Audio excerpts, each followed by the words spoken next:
过来是嘉义县政府甲在地好耍的景点，甲在地产业蚵仔料理来做结合，拍做影片来推销。渔会嘛来举办破蚵仔比赛。上届成人的是有头家人做100人份的天霸王的蚵仔煎，请大家食免钱。 20斤肥个大面蚵仔，加上粉浆，顶悬满满的青菜，搁淋2汁，天霸王蚵仔煎，就要2、3个工作人员做伙冰面。嘉义东少的鱼市场内底，足侪人排队的，就是等这在地上好食的蚵仔，食免费。东少蚵仔都上好食的咯。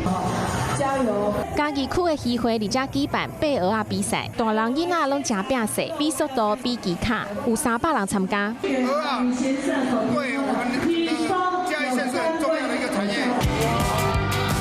蚵仔是国内重要的养殖水产，嘉义县所饲的量全台湾第1名，年产量超过9000吨。县政府用少年人的视角来介绍东少布地好耍的所在，嘛推荐当地海产料理，要用好料来带动嘉义沿海的观光。